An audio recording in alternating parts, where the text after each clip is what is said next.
Today, we're going to talk about one of the most serious, time-sensitive emergencies in all of medicine.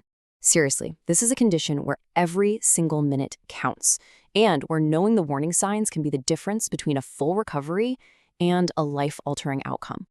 So why are we starting with this number, 4 hours? Because that's the window. In as little as 4 hours after this starts, permanent damage can begin to set in. This is not something you wait on. It's not something you try to sleep off. It is, quite literally, a race against time. So let's get right into it. What exactly is testicular torsion? Well, let me be clear. Experts call this a true urologic emergency. The core problem here is a sudden, total cutoff of blood supply to the testes. The medical term for that is ischemia. Ischemia. It might sound like a complicated word, but the concept is actually incredibly simple, and the consequences are devastating. That garden hose analogy, it's perfect. Imagine a sharp kink in the hose. The water stops flowing. In the body, when blood can't get to the tissue, that tissue is starved of oxygen, and it just starts to die. And every single minute that blood flow is cut off, more and more damage is being done. Now, you might see that number and think, okay, that seems pretty rare, but it's actually more common than you think. What this means is that for every 100,000 guys under 18, about 4 of them will go through this, every single year. It's common enough that awareness is just absolutely crucial, especially for parents and for young men themselves. So how does something like this even happen physically? What is the mechanical problem that leads to such a disaster? Well, it really boils down to 2 main types. Okay, so on the left, you see something called extravaginal torsion. That's what we typically see in newborns. But on the right, that's the one we're really focusing on today, the one that's more common in adolescents. Intravaginal torsion. And this is where the spermatic cord twists inside its protective sheath, and it's usually because of an underlying anatomical issue. And that underlying issue brings us to this key term, the bell-clapper deformity. Normally, the testis is securely anchored, but with this deformity, it hangs more freely, kind of like the clapper inside a bell. This gives it the freedom to swing and to twist on itself. And here's the wild part. Some studies suggest this deformity might be present in as many as 13% of all males.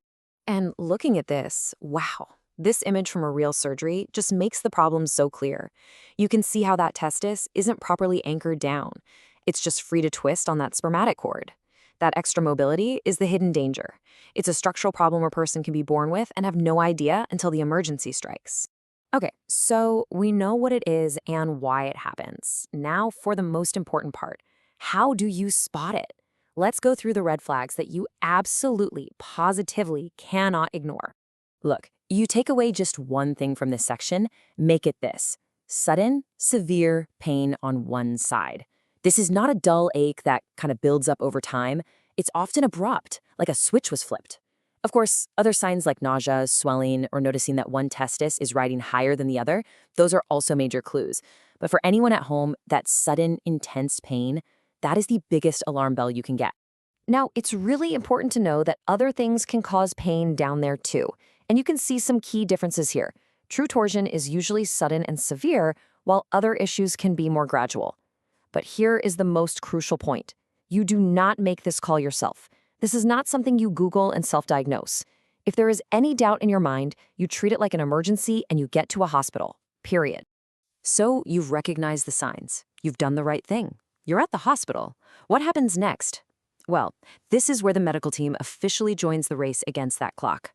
This quote really highlights something critical. Torsion is what's known as a clinical diagnosis. That means if the story the patient tells and the physical signs the doctor sees all point to torsion, the standard of care is not to wait around for more tests. The #1 priority is getting to the operating room to untwist that cord. Now, an ultrasound can absolutely confirm the diagnosis. It shows blood flow. And in this image, you can see it plain as day. On the right, you see the color showing normal blood flow. On the left, nothing. A complete absence of flow. That's definitive proof. But again, experts warn that waiting for this test, when all the other signs are screaming torsion, can waste precious, precious time. So you might be thinking, well, can't a doctor in the ER just untwist it by hand? And yes, they might try. It's a technique often called the opening a book motion. While it can sometimes provide temporary relief, and I mean temporary, it is not a fix. It's a stopgap measure at best and should never, ever delay the only real solution, surgery. And that brings us to the final act, the surgery itself. And of course, the outcomes, which, as we've been saying, are completely dependent on that ticking clock. This image is pretty stark, I know, but it shows you the problem perfectly. That dark, twisted section of the spermatic cord, that is the kink in the hose we've been talking about. You can literally see how it has choked off the blood supply, which is why the tissue is discolored. That's a testis in deep, deep trouble. The surgery itself, which is called an orchidopexy, is pretty straightforward. The surgeon goes in, untwists the cord, and then assesses the tissue to see if it's still viable. But look at step 4. This is so important. Because that bell clapper deformity is often on both sides, the surgeon also secures the unaffected testis to the scrotum wall. This prevents it from ever happening on the other side. It's a critical preventative fix. And here it is. This is the slide that puts everything into perspective. This is the core message. If you get to surgery within 6 hours, the chance of saving the testis is nearly 100%. Wait 12 hours? That drops to basically a coin toss. And after 24 hours, the chances are tragically low. Time is absolutely everything. And there's one final, really sobering point to make here. Even if the testis is salvaged, meaning it doesn't have to be removed, a long delay can still damage its long-term function. We're talking about impacts on hormone production and future fertility. So saving the tissue isn't always the same as saving its full function. You know, in medicine, there's a saying they use for emergencies like a stroke or a heart attack and for testicular torsion. It's simple, it's powerful, and it perfectly sums up everything we've just talked about. Time is tissue. The more time you lose, the more tissue you lose. So, in the end, the power really does lie in knowledge. Knowing what sudden, severe, one-sided pain means is the first step. But the second and just as important step is having the courage to act on that knowledge immediately, without a second of hesitation. The outcome of this race against time, it really begins with you.